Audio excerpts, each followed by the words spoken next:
Here's another picture, sort of a messy effort at this windmill. Not a windmill, just a water mill. There we go. I'm going to simplify this again. Let's get the sun coming in from this direction this time. So I'm going to paint that white, the sides white, this. Okay, let's go. Sky's supposed to be lighter.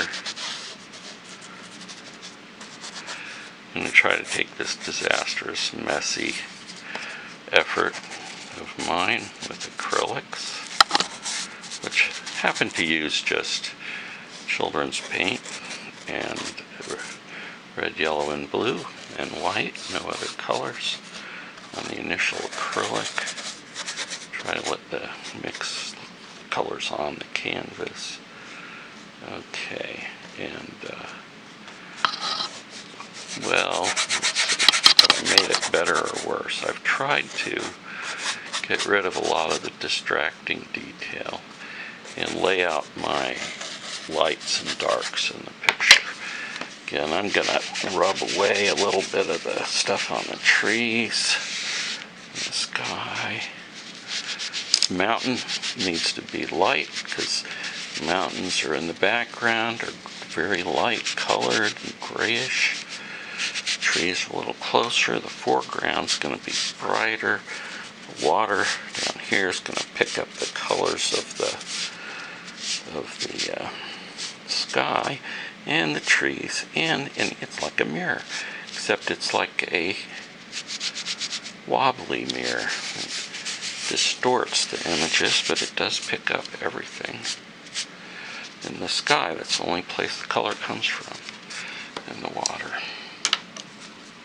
So, I'm just going to go ahead with a method where I'm going to draw my lines in. And let's try this.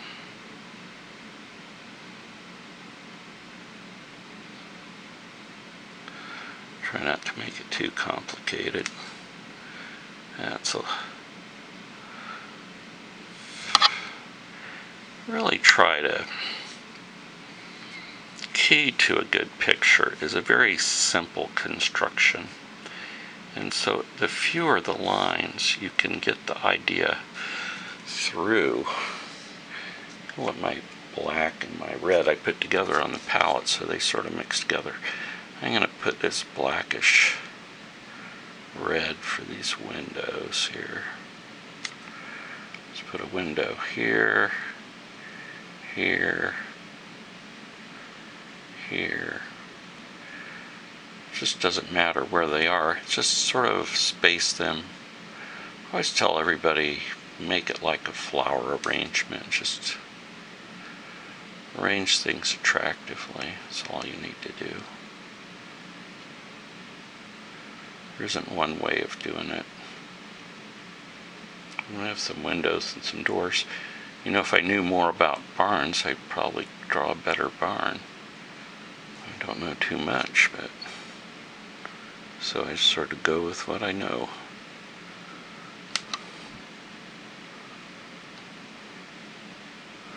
Just make it a pleasant thing. Hey, even if I don't know much about barns, this is an accurate representation of my lack of knowledge of barns. I'm going to go, I had put a little tree in here without any leaves. Here, now very lightly with the tip of the brush and very little paint, I'm outlining the basic patterns of vegetation, simplified arrangement. So I can go back and forth.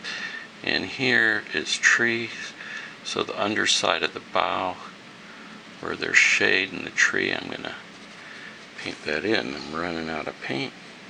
Take a little dab. There we go. And just very practice this little method of barely touching. See, I have a soft round brush with synthetic bristles that's for watercolor. works very well for thin oil. Not thick, though. If the oil paint's thick, I use a bristle brush, but I'm trying to paint over in transparent thin layers a previous acrylic painting and just put on highlights. So I'm just getting a few, what I think of as a very few lines. But these, it's turning out to be a lot because it's a complex drawing. Now we have this mechanism, which I've somewhat massacred, which is a mill. And so it's got some sort of axle that it's on, a bunch of little spokes that catch the water. The water's going to come off here, going into this lake.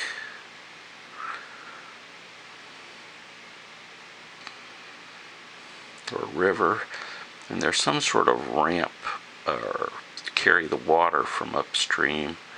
I don't know how it works exactly. Let's say it's parallel to this side of the house, so these lines, let's say, point at a vanishing point back there.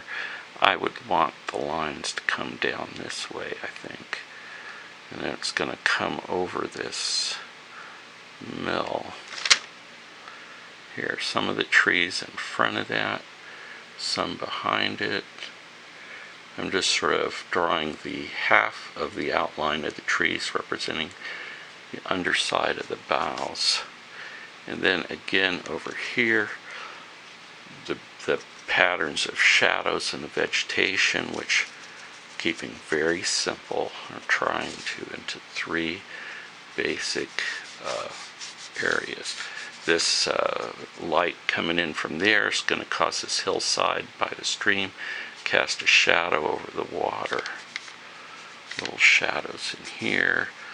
I'm going to spread that paint out with my brush, which is now out of paint, but it's picking up paint. It's already on the picture. And then I'm going to brush down to create some shadows on this barn. Look like the wood. Here we go. Very, very lightly indicate the shingles here. This just partially, just part of the roof, not the whole roof. Let's put our smokestack in there. Let's get a little more paint for that. Just do the back side.